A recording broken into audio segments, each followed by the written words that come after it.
Welcome to Team Tigio Court TV, where we upload videos every single day.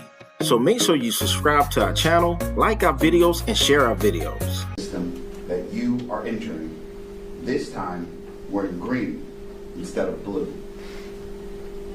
Now, Your Honor, I will read the statement from Jared Ricks, the brother of the victim. Good morning. My name is Jared Ricks, and I am the brother of Robert Brooks. My brother was my idol growing up. He was wise beyond his years, had a heart of gold, and lit up any room he walked in. I will not allow these fateful final moments to define his legacy.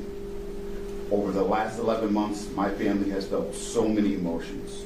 Grief, anger, resentment, hopelessness are all at the top of that list. Witnessing someone you love being treated with such cruelty by the correctional officers of the New York State Department of Corrections and Community Supervision has opened our eyes to the atrocities transpiring behind those walls. My brother's situation was an anomaly.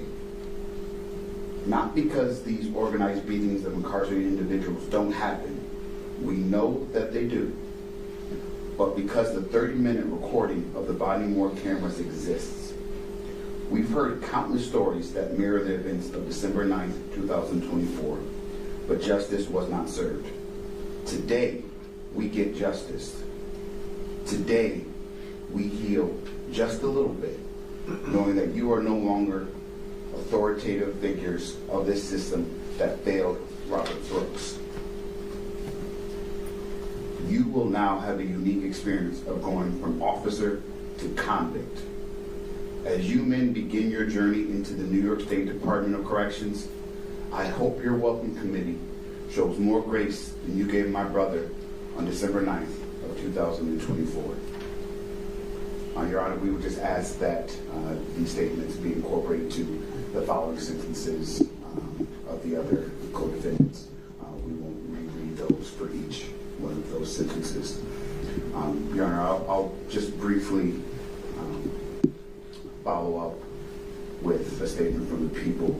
And Judge, obviously there's not much more that I can say that the family, Mr. Ricks and Mr. Brooks, haven't already.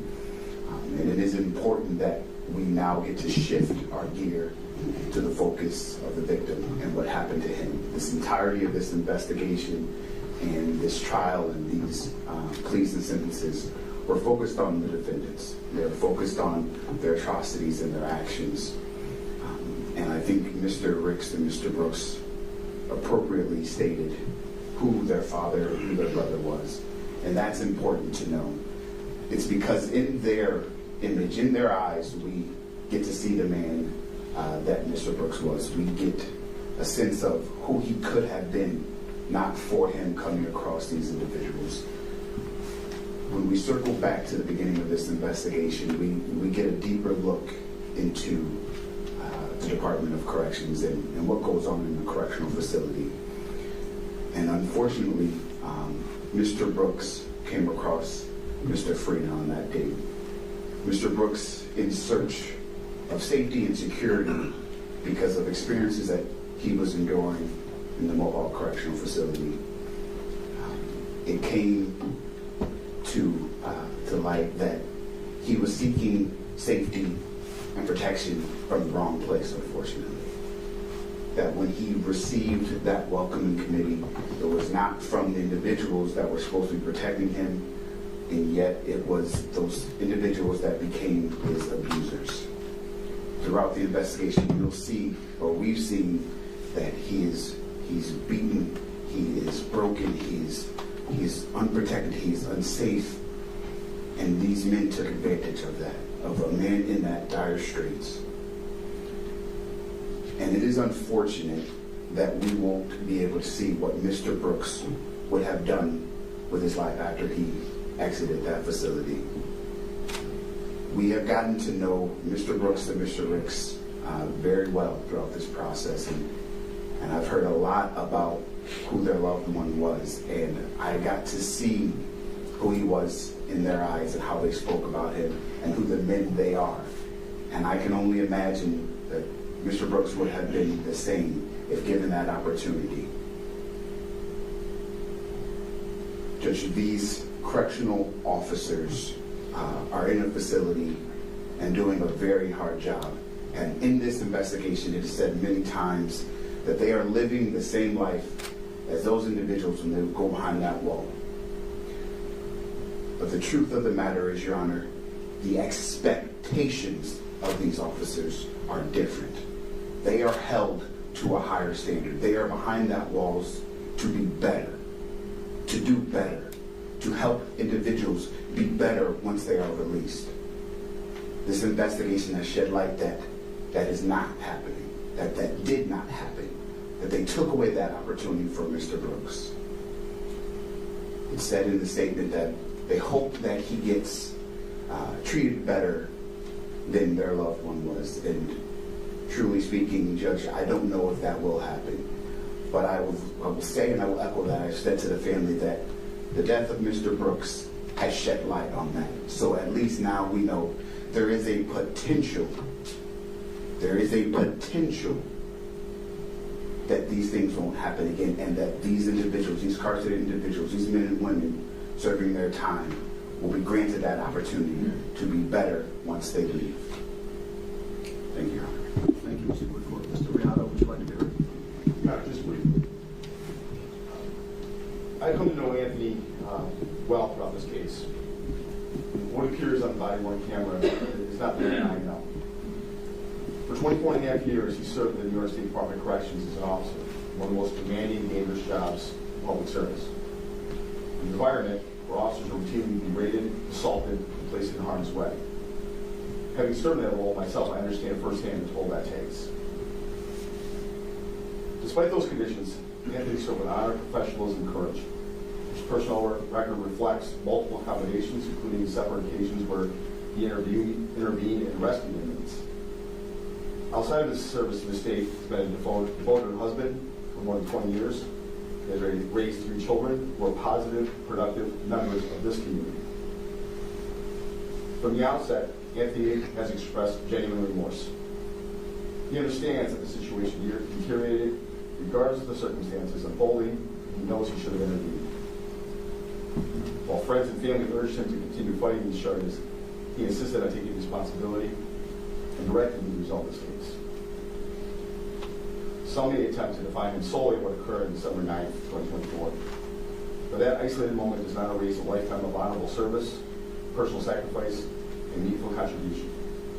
His character, his career, the way he's lived his life, the family he's raised, speaks truly to who he is. Thank you. Thank you, Mr. Rihanna. Mr. Farina, was there anything that you want to say prior to being sentenced? Well, for the record, the defendant did waive his right to appeal at the time of his plea, so I'll not be going over those rights again. One thing I want to clarify, I did receive your sentencing memorandum, Mr. Rihanna, and with the number of statements on Mr. Farina's behalf that were attached there too, there was one overriding theme in a great many of them, which implored me to show leniency and impose a sentence less than was agreed to by the parties. So we're all very clear and very much on the same page. This is an agreed upon sentence. This is an agreement that was reached between the prosecution and the defense. At this juncture, this court has no authority for the people's asking to sentence to a minute more than was agreed to, or for anyone else is asking to sentence to a minute less than was agreed to. The agreed upon sentence is what will be imposed here today.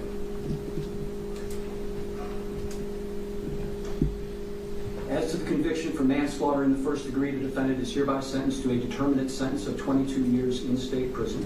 In addition, there is imposed 5 years of post-release supervision, along with a mandatory surcharge, crime victim, and DNA fees, which will total $375. The defendant is committed for the term of the sentence.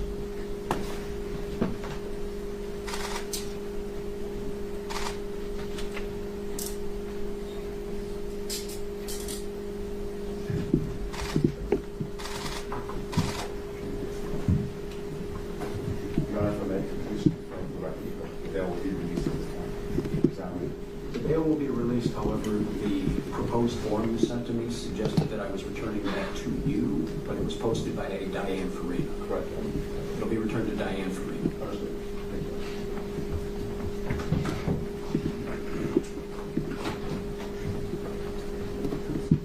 Nicholas Angelo.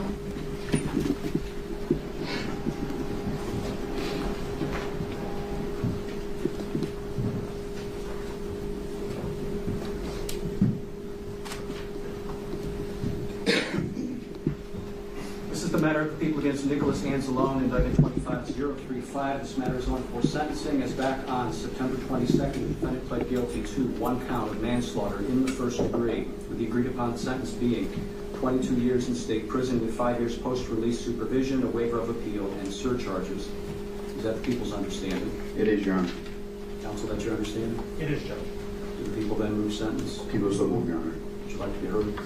Briefly, Your Honor, as I previously stated, we were provided the impact statement that I've read, and I would just like, for the record, that that be attached to this sentencing with Mr. Anzalone as well.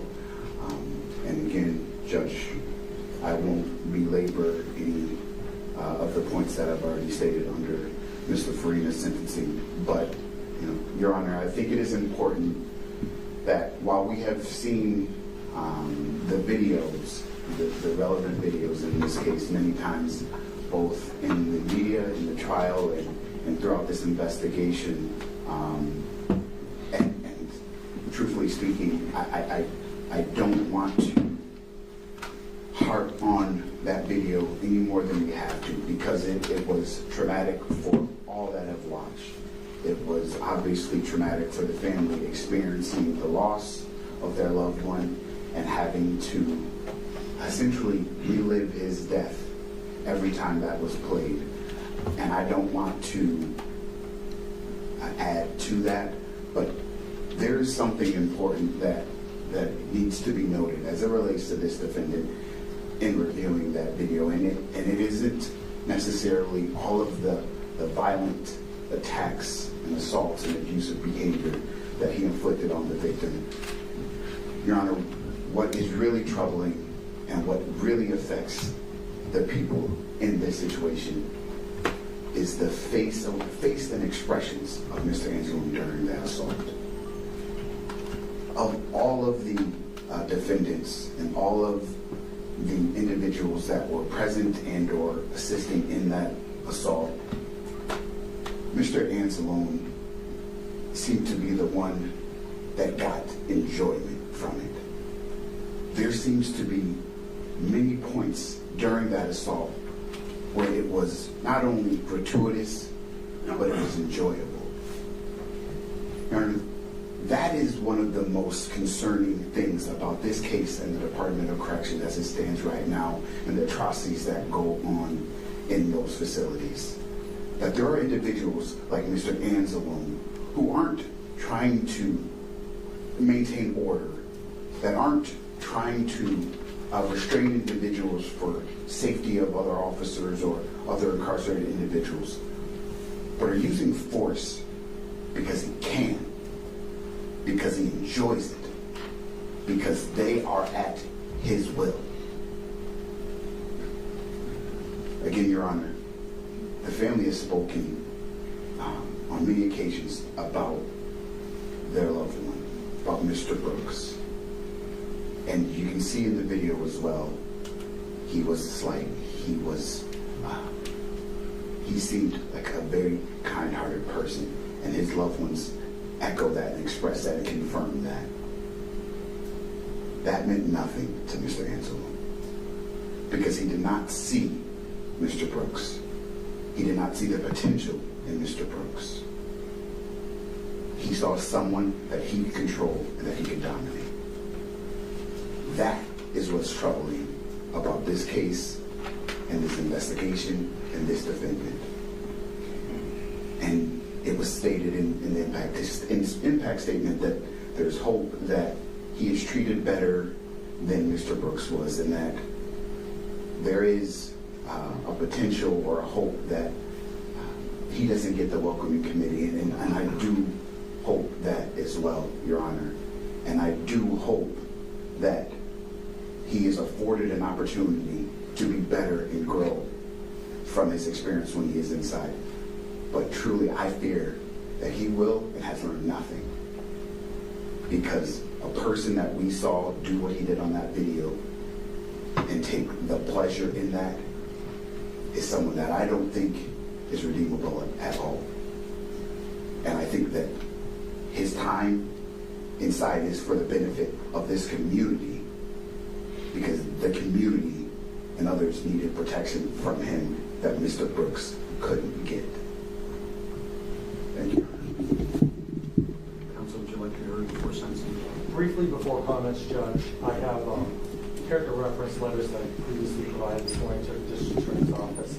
I wonder if we'd be able to ask that they accompany the pre-sentence report along with them. For those above and beyond what was already forwarded to me by email?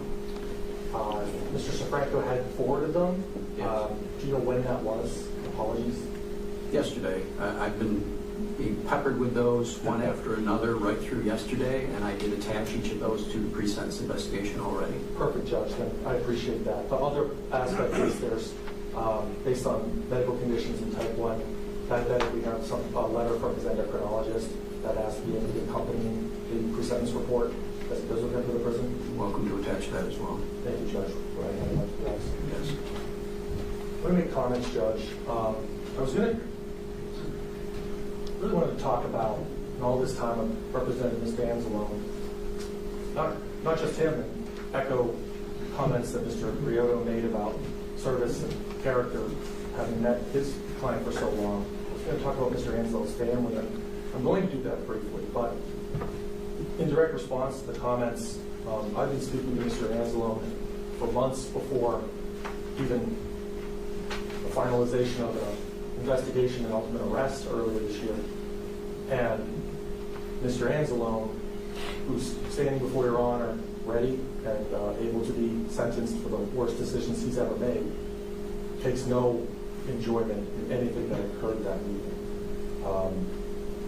He's not that person, and in fact, I believe the pre-sentence report shows that, well, that's a decision that he made, and he's prepared and ready and will be sentenced for it, that the sum and character of Mr. Anzalone is beyond that as well. It is not solely that one incident.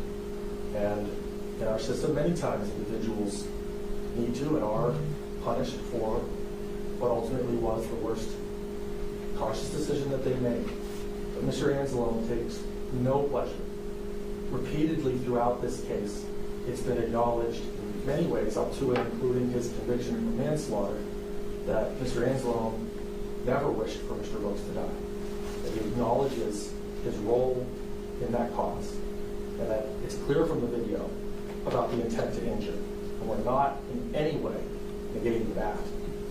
But Mr. Brooks' death and the horrific tragedy that is not something that Mr. Anzalone, in either his actions or after, in any of those moments, it takes any enjoyment whatsoever.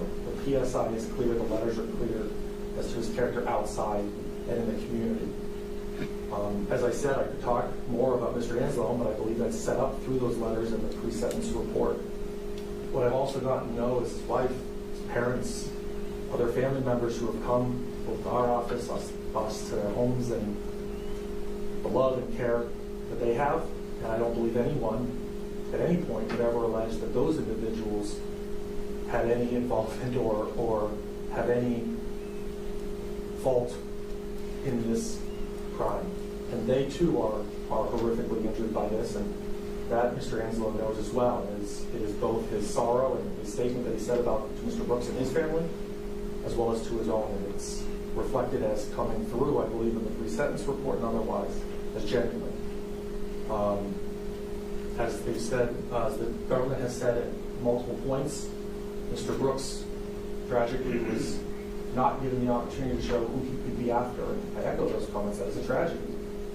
I believe Mr. Anzalone will take every moment of his sentence and if eventual release in showing that his true character is not that day, and that he is prepared to serve out that sentence for what he did. Thank you. Counsel, if you have additional copies of those character letters you wanted, I'll take them. They seem to have become separated from the PSI after it was provided to you. My apologies and thank you, Judge. Mr. Anzalone, is there anything that you want to say prior to your sentence? Note for the record that the defendant waived his right to appeal at the time of his plea, so I'm not going over those rights again. I've been at this a long time, and I've seen a lot of terrible things in this room. I've never seen so many lives destroyed in a moment.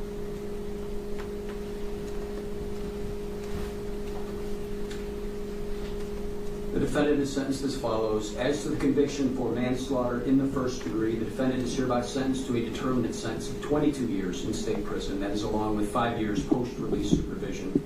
In addition, there is imposed a mandatory surcharge, crime victim, and DNA fees, which will total $375. The defendant is committed for the term of the sentence.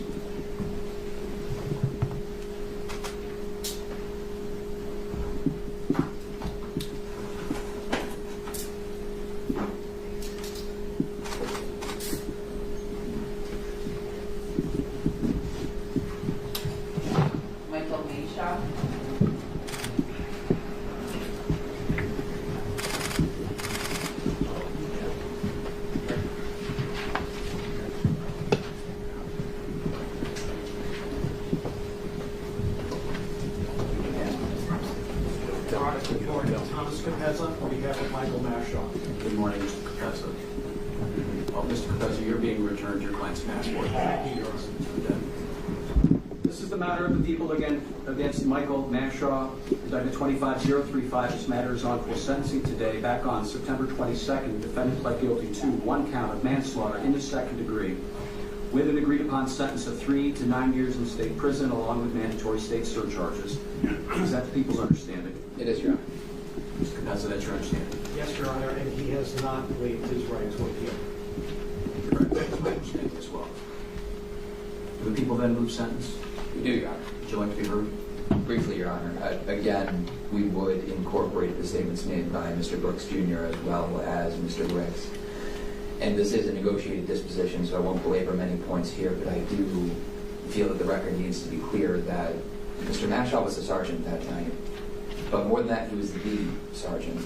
As we found in the trial, he was solely and individually responsible in his own mind for that use of force on Mr. Brooks. So while Mr. Brooks was being beaten, while Mr. Brooks was deteriorating before his eyes, that was Mr. Mashaw's responsibility. And he did nothing. He didn't help Mr. Brooks. He didn't protect Mr. Brooks. He didn't get Mr. Brooks treatment. He walked out of the room after Mr. Brooks had been stripped down to his underwear, clearly in absolute crisis, and he mocked him. And we saw that, it was captured on video as he looked at Sergeant Trombley, and he arranged his hands as Mr. Brooks' hands were being held up by his head while Mr. Brooks was dying. For all of that, Your Honor, while we understand that Mr. Mashaw never touched Mr. Brooks, he was deeply responsible. And it is important for all of us and for the justice system as a whole that he be held accountable as we've agreed that he would be today. He will deserve every second of the sentence that we will impose. Thank you. Thank you. Mr. Capezza, would you like to hear it? Your Honor, thank you. Mr. Mashaw has accepted responsibility for what occurred, but there's much more to Michael Mashaw than December of that year. Michael Mashaw is devoted to his faith, devoted to his family, devoted to his friends, as evidenced by the character letters that came out, including two letters by 2 incarcerated individuals who credited Mr. Mashaw for his fine work in guiding them to a better life. The tragic events of December are not in dispute, but there's much, much more to Michael Mashaw than the events of that day. He accepts responsibility and he's prepared to serve his sentence. Counsel, Mr. Mashaw, was there anything you want to say prior to your sentencing? No, Your Honor.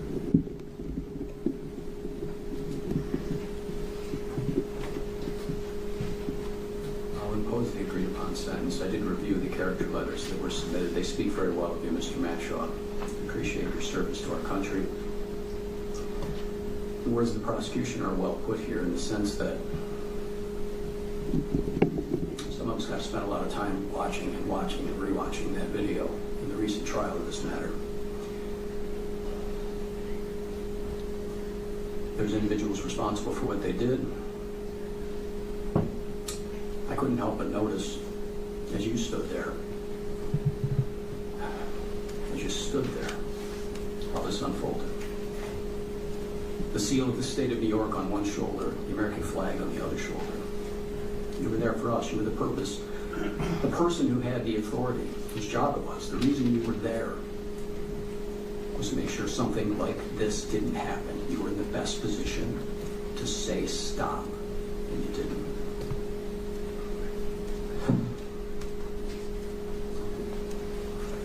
For the crime of manslaughter in the second degree, the defendant is hereby sentenced to an indeterminate sentence of imprisonment, having its minimum 3 years, its maximum 9 years in state prison. In addition, there is imposed a mandatory surcharge, crime victim, and DNA fees totaling $375. Offense committed.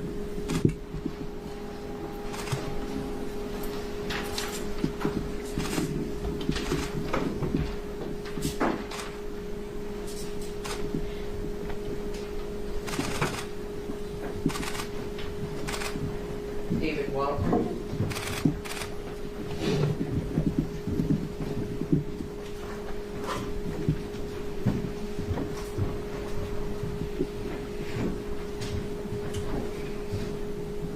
This is the matter of people against David Walters, indictment 25035. This matter is on for sentencing. Back on September 22nd, the defendant pled guilty to one count of manslaughter in the second degree, with the agreed upon sentence being 2 1/3 of 7 years in state prison, along with mandatory state surcharges. Is that the people's understanding? It is, Your Honor. Mr. Passalacqua, that's your understanding? It is, Your Honor. People that move sentence. We do. Would you like to be heard? Again, briefly, Your Honor, the statements of Mr. Brooks and Mr. Ricks, again, we would incorporate and we would rely on that to speak for Mr. Brooks himself. But one more time, something does need to be said about Mr. Walters himself and what he and his actions and his conduct show about really the incarcerative system as a whole, as it stands. I expect we'll hear that Mr. Walters didn't do anything, that he wasn't in the room very much, and those things may be true, but he was in it, he was around it, he was hearing it, and he saw among the worst portions of the assault, and we know that because we see him on video. And not only did he not do anything, he barely reacted. And I think more than anything else, that is what makes this case so important and what makes it so egregious. Because the violence is bad, and watching a group of people in a position of power abusing and ultimately killing a helpless, restrained man is bad. But what's worse is the indifference about it. What's worse is that there were corrections officers in that room, and Mr. Walters among them, who didn't seem to think that any of this was even out of the ordinary. There was no look of shock. There was no surprise. There was no sense of urgency about any of it. This is routine for them. That, more than anything else, was what we took away from that video. And, Your Honor, that can't be the case. This can't be the routine. This cannot be how incarcerated individuals are treated. And this defendant going to prison, despite not touching Mr. Brooks, won't bring Mr. Brooks back, but it'll disrupt that routine. It will change how those people in those walls view their job. This was not acceptable. What Mr. Walters did was not acceptable.